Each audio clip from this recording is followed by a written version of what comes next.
Maray na hapon mga tugang uya po ang mga barata ngunyan para sa aga digdi sa Radyo DZGB. Mga barata maruluwa sa aga sa mga dyaryo nasyonal. Enot sa PBN DZGB sa mga barata ngunyan para sa aga. Inutong ng barata halid dyan sa luwas si Luwens Barsena. Luwens kamen. Naging matrayumpo ang pagkondusir kan trabaho at negosyo fair kan Department of Labor and Employment Region 5 sa Bilog na Aldao. Ini ani pinagunambitan ni JB Gasca ang tagapagtaram kana Dole Region 5 sa DZGB News na kadakol mananggad ang nagbakasakali na maging aplikante sa mga manlain-lain na mga job opportunities sa mga manlain-lain na kumpanya. Sigun kay Gasca magpapadagos na ini.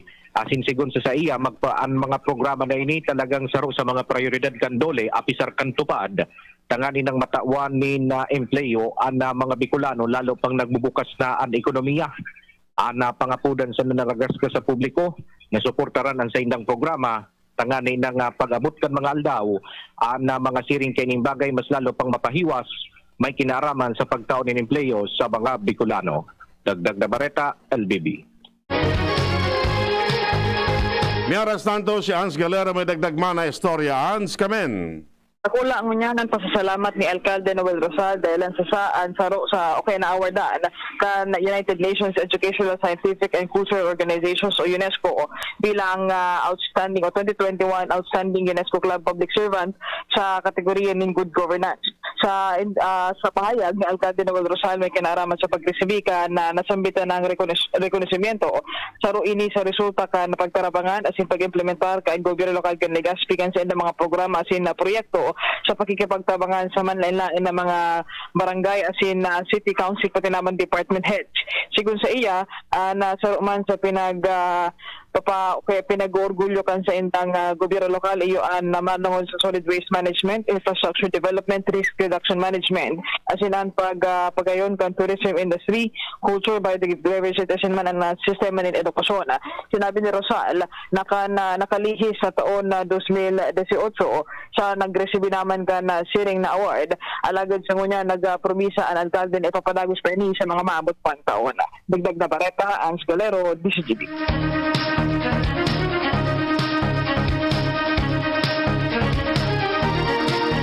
Nangangerot ang Pilipinas sa mga nasyon sa kinaban na may pinakadakol na naibakuna sa nakaaging 7 aldaw base sa narestro sa Our World is in Data. Our Lord in Data, sarong research team na nakabase sa University of Oxford sa England asin sarong scientific online publication na nagtututok asin nagrestro nin pinakadarakulang problema sa kinaban aron kan pandemya sa COVID-19.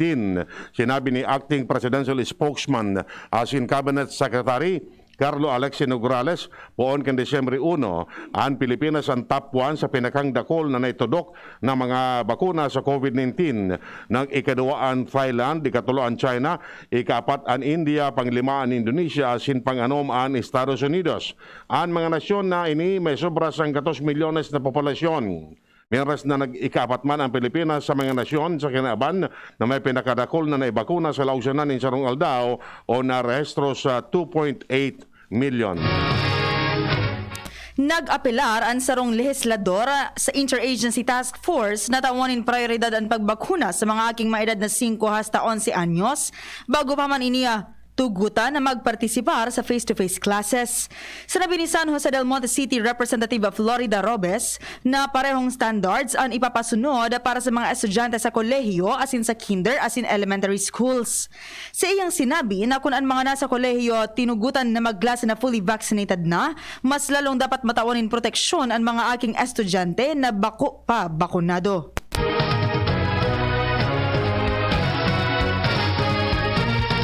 Kung si Health Secretary Francisco Duque anapoton, mas maray na imantinir ang Metro Manila sa Alert Level 2. Aminado si Duque na mas kaigwang downward trend sa COVID-19 cases sa National Capital Region dahil pa man dapat na magpakampante dahil sa patakot kan Omicron variant.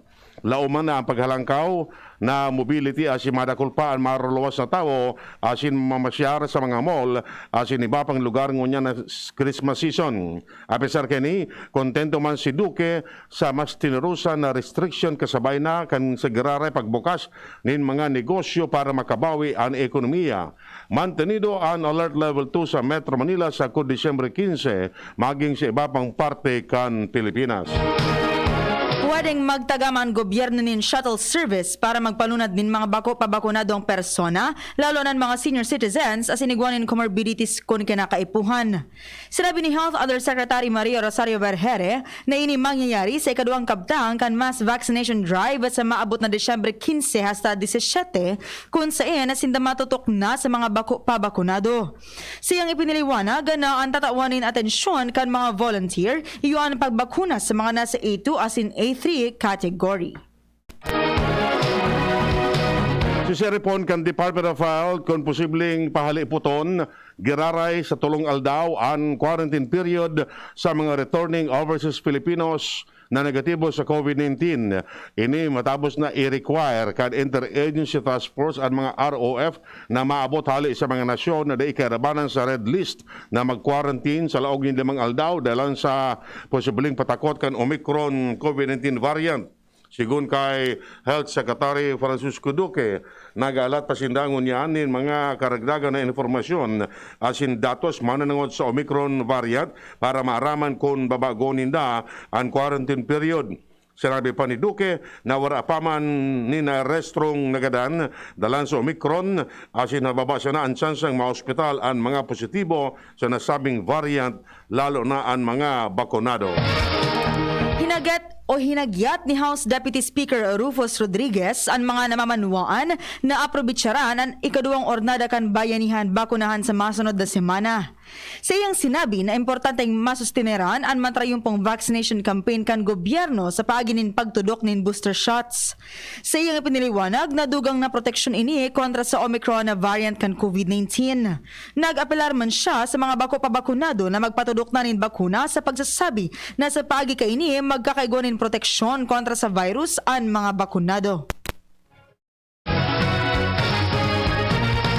Igadala na kan Department of Health ang propestong ibalik sa tulo hali sa 5 aldaw ang quarantine period para sa mga nag-enrolling overseas Filipino workers na negatibo sa COVID-19 lalo na ngunya na Christmas season.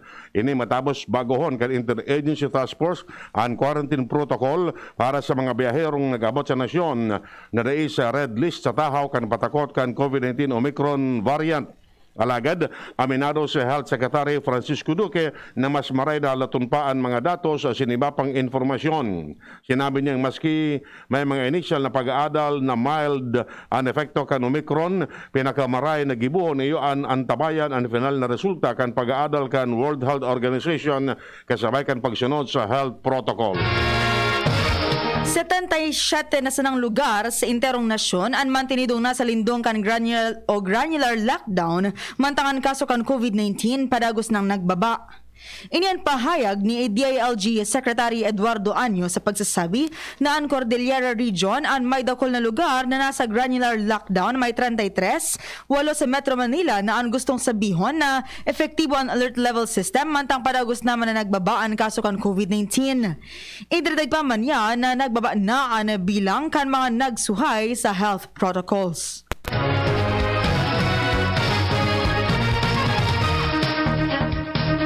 May oras na tumigadala na kan Interagency Task Force ang no vaccination, no work policy.